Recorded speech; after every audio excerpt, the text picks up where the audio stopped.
Caros alunos, bem-vindos a mais uma atividade do nosso tópico sobre doenças emergentes. Nesta atividade vamos conversar sobre a biogeografia do SARS-CoV-2. Vamos iniciar examinando 3 textos que me parecem muito ilustrativos sobre esta pandemia que estamos vivendo, particularmente aqui no Brasil. A primeira delas é esse artigo escrito por fã e colaboradores sobre coronavírus derivados de morcegos na China. Observem que este artigo foi recebido para publicação em janeiro de 2009 e foi finalmente publicado em 2 de março de 2019, ou seja, antes do surgimento da pandemia. E observem o que está escrito aqui no resumo, uma das frases do resumo desse artigo. Assim, é altamente provável que surtos futuros de coronavírus do tipo SARS ou MERS terão origem em morcegos e há uma probabilidade de que isto ocorra na China. Bingo! Isso é uma clara demonstração de que não existem muitas novidades, não existem muitas surpresas, a ciência é capaz de se antecipar aos fatos e precisamos, portanto, acreditar no que os estudos científicos estão nos apresentando. O segundo texto é esse que está colocado aqui, vocês podem acompanhar o link aqui embaixo para localizá-lo ou colocar as palavras-chave na web e localizar o artigo. Muito interessante esse artigo sobre uma análise mais abrangente do significado histórico do coronavírus em relação à história global das epidemias ao longo da evolução das sociedades humanas. Eu destaquei aqui um parágrafo desse texto que eu recomendo extremamente a leitura. A pestilência era um componente integrante do colapso civilizacional. Mas pragas não eram apenas atos aleatórios de Deus ou da natureza. Eles eram um fenômeno suscetível de explicação racional. Uma epidemia pode ser o resultado do próprio crescimento populacional. Uma civilização vigorosa, com um bom governo, facilitaria o aumento da população. Mas, paradoxalmente, o aumento demográfico provocaria doenças epidêmicas letais e desintegração social. Isso foi escrito há vários séculos atrás. Recomendo a leitura desse texto. Deste outro site, vocês têm aqui embaixo o link, Evolving Thoughts, muito interessante, site de divulgação científica. Eu extraí aqui também um parágrafo no sentido de estimular a leitura do texto completo. Dependendo dos valores de virulência e vetor, um patógeno pode continuar sendo bastante desagradável. E, é claro, novas cepas exploram hospedeiros de novas maneiras. Porém, isso sugere outra razão para achatar a curva. Além de tornar o próprio sistema de saúde capaz de lidar com o aumento e o pico dos casos, torna menos tímidas as estirpes que são altamente virulentas, incentivando a evolução do patógeno em direção à baixa virulência. Deixar de tomar medidas para diminuir a taxa de infecção levará a uma maior virulência a longo prazo. Esse é um recado muito claro para as políticas de não controle e de negação adotadas no Brasil e nos Estados Unidos e, quem sabe, para o rumo que está tomando a epidemia também na Índia. Então, 3 grandes países com grandes populações e que, se não forem capazes de uma colaboração internacional, podem ser os responsáveis pela manutenção da alta virulência e fazer com que o planeta como um todo precise conviver com este vírus desagradável por mais tempo do que poderia ser necessário. Recomendo a leitura desses 3 textos. Vamos adiante então, quais são as ideias principais que nós vamos desenvolver aqui nesta atividade. Bom, primeiro que as evidências indicam uma origem silvestre do SARS-CoV-2, então sem paranoias e teorias conspiratórias. E de transferência para humanos via hospedeiros intermediários. Não existem razões para supor outras origens. O caso do SARS-CoV-2, ele é paradigmático do que propõe o conhecimento atual sobre a biogeografia das doenças emergentes. Vamos olhar este caso em particular e em outra atividade a biogeografia, a patogeografia das doenças emergentes de forma mais ampla. O risco de surgimento de epidemias de coronavírus está localizado no sul da Ásia, e a gente vai ver por quê. Relacionado com diversidade de morcegos, modos de transmissão peculiares nessa região, evolução de cepas virais nessas comunidades de morcegos e padrões culturais e demográficos regionais também peculiares dessa região. Existem 3 agrupamentos evolutivos de coronavírus no planeta, claramente separados, e a forma de transmissão, a forma de evolução e as possibilidades de transbordamento para humanos são distintas em cada um. Os subclados asiáticos transitam em maior número de espécies, estão em contato com o subclado africano e evoluem através de comutação mais do que os outros clados. Apesar da simpatia das espécies de morcegos, os coronavírus evoluem de forma bastante segregada, o que é um padrão interessante, o que não impede o transbordamento dependendo do modo de evolução. O transbordamento de coronavírus para humanos está relacionado com práticas culturais, fatores socioeconômicos, convivência com hospedeiros intermediários, urbanização e viagens internacionais. Muito bem. O que sabemos sobre o SARS-CoV-2, sobre a epidemia de SARS-CoV-2 que redundou aí na epidemia de Covid-19? Bom, isso teve origem em morcegos, e de morcegos transbordou para pangolins e de pangolins transbordou para humanos. Então, esta foi a cadeia de evolução e de mudança da cepa que redundou de uma epidemia silvestre para uma epidemia humana. Quais são as evidências que nós temos de que foi desta forma que aconteceu? Bom, a primeira é que a origem da cepa é do morcego ferradura, do gênero Rhinolopus, de cepas que são encontradas na China. Mas a maior semelhança do SARS-CoV-2, do coronavírus, é com o pangolim malaio, Mania javanica, que é o que nós podemos ver aqui. O SARS-CoV-2 está na linhagem do Mania javanica, que é malaio, não é chinês, e é traficado para a China. Então, temos aqui o vínculo entre a origem do coronavírus, que é de morcegos da região chinesa, mas que transbordou para uma espécie que não é chinesa e que é traficada para lá. E essa é a linhagem do Covid-19. Bom, voltando aqui a esse artigo que destacamos uma frase anterior e que antecipou que esse problema de epidemia poderia surgir, ele também discute, bom, por que a China? Ele argumenta que é muito provável que isso aconteça na China. Por quê? Esses são os fatores argumentados no artigo.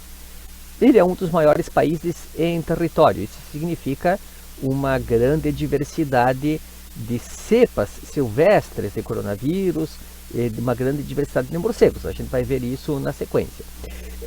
É um dos maiores países em população, então isso significa um enorme reservatório de hospedeiros intermediários.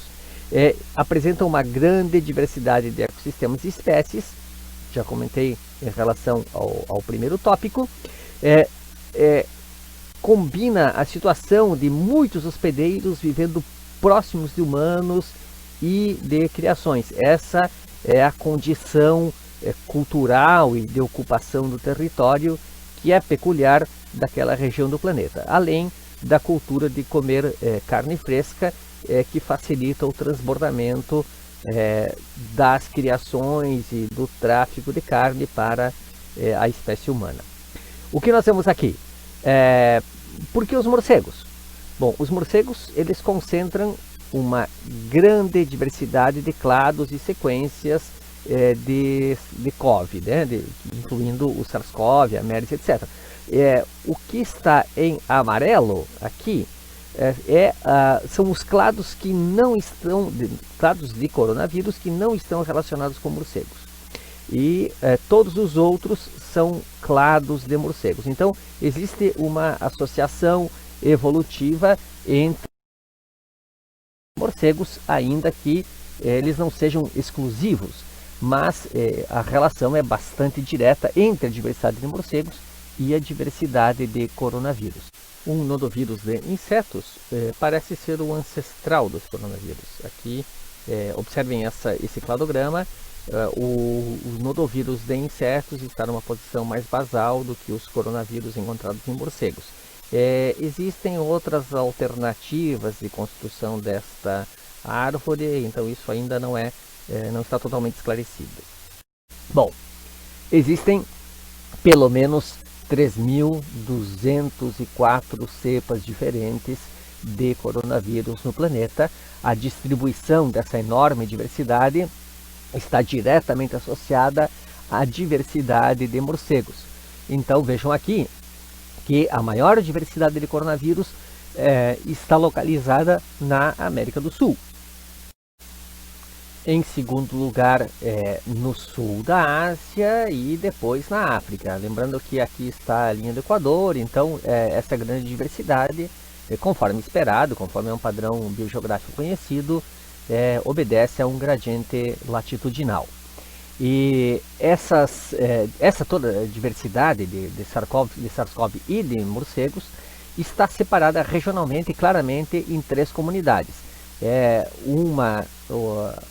Um clado que é sul-americano, um segundo clado que é africano e um terceiro clado que é asiático. E esses 3 clados estão claramente separados, tanto da diversidade de vírus quanto da diversidade de morcegos. Então são 3 linhagens evolutivas distintas e claramente separadas.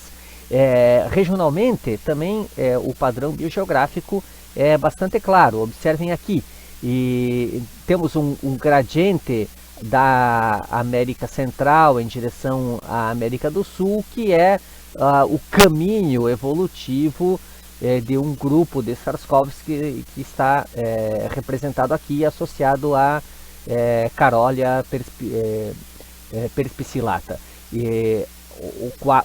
O clado mais basal é da América Central, o intermediário no norte da América do Sul, em Trinidad e Tobago, e o clado mais recente aqui no Nordeste brasileiro. Então, essas variações e essas rotas evolutivas são bastante previsíveis e já razoavelmente conhecidas. Bom, a maior diversidade de CoVs do clado B, do clado beta, que é o clado que deu origem ao SARS-CoV, tanto a Covid-19 quanto a MERS, quanto a SARS, ele é encontrado no sul da Ásia e ele está associado a 2 gêneros de morcegos ferradura, Rhinopus e Ipsideros. E o que é interessante notar na organização desses clados é que, bom, aqui está a separação geográfica desses clados, e é interessante notar que essa regionalização é bastante nítida, como a gente já viu na outra análise também. Observem também que os clados sul-americanos estão mais desconexos entre si, e em segundo lugar os asiáticos, e os africanos são os mais conectados. E observem também que existe um relacionamento evolutivo, ou seja, o isolamento não é completo entre os clados africanos e asiáticos. Então existe uma conexão aqui, ainda que sejam nítidas as separações. E observem também que o número de famílias de morcegos envolvidas tanto nos clados beta do sul da Ásia quanto nos clados africanos é maior do que nos clados sul-americanos, que envolvem um número menor de famílias de morcegos. Então, a situação da evolução do SARS-CoV, e especialmente no continente americano, é bastante diferenciada da situação dos CoVs africanos e asiáticos. E existem diferenças também nos modos principais de evolução dos CoVs em cada uma dessas regiões, em cada um desses clados. A comutação é o principal modo de evolução de SARS-CoV em termos globais. Comutação significa que existem trocas entre gêneros. O compartilhamento se refere a trocas dentro de um mesmo gênero, e a coespeciação trocas que são específicas e uma evolução que é específica dentro de uma mesma espécie, compartilhando apenas entre populações. E observem que tanto na África quanto na Ásia é onde a comutação, que é esse transbordamento entre gêneros, é a principal forma de evolução, enquanto que na América Latina isso não é tão nítido, né? Existem várias formas de evolução aproximadamente com a mesma importância. Então parece que essas cepas beta da Ásia e também da África são as que são mais propensas a esse modo evolutivo que permite transbordamento entre gêneros e que facilita, portanto, o transbordamento para outras espécies que não morcegos e finalmente para humanos. Estamos encerrando aqui essa nossa atividade sobre a biogeografia dos coronavírus, quais foram as ideias principais que nós desenvolvemos. As evidências indicam claramente uma origem silvestre do SARS-CoV-2 e uma transferência para humanos através de hospedeiros intermediários, foi de fato através dos pangolins malaios. Não existem razões para supor outras origens. O caso do SARS-CoV-2 ele é paradigmático do que propõe o conhecimento atual sobre a biogeografia das doenças emergentes. Os fatores relacionados com maior probabilidade de surgimento de epidemias de coronavírus são, de modo geral, os mesmos fatores que predispõem certas regiões do planeta a serem as fontes de surgimento de outras epidemias de doenças infecciosas. O maior risco de surgimento de epidemias de coronavírus está localizado no sul da Ásia, relacionado com a diversidade de morcegos, com os modos de transmissão e de evolução das cepas virais dessas comunidades de morcegos e com padrões culturais e demográficos regionais. Esses padrões culturais e demográficos regionais relacionados com aumento da população, alta densidade populacional, expansão de áreas urbanas e fronteira agrícola, colocando comunidades humanas e animais de criação em contato com cepas selvagens de diferentes doenças, e esse é o padrão geral que é compartilhado não apenas pelos coronavírus, mas por outras doenças infecciosas emergentes. Bom, vimos que existem 3 agrupamentos evolutivos de coronavírus no planeta, claramente separados. Um clado sul-americano, um clado africano e um clado asiático. Os subclados asiáticos transitam em um maior número de espécies. Eles estão em contato com o subclado africano e eles evoluem através de comutação mais do que os outros clados. Esses 3 fatores influenciam o risco de transbordamento para outras espécies que não morcegos. Apesar da simpatia entre as espécies de morcegos, os beta-coronavírus evoluem de forma bastante segregada. Então, esse transbordamento ele é um evento casual, fortuito, aleatório e raro. Aconteceu dada o número de oportunidades que o nosso padrão de ocupação e as nossas práticas culturais ofereceram para essa possibilidade. E essas são as situações que nos predispõem a esse tipo de doenças. São doenças raras, são casos raros de transbordamento, e eventualmente eles acontecem porque nós estamos oferecendo muitas oportunidades. O transbordamento de coronavírus para humanos está relacionado com práticas culturais, com fatores socioeconômicos, com a convivência de humanos e de morcegos, nesse caso, com hospedeiros intermediários, com a urbanização e com viagens internacionais. Essa foi a nossa atividade sobre biogeografia de SARS-CoV-2. Espero que tenham gostado e até a próxima.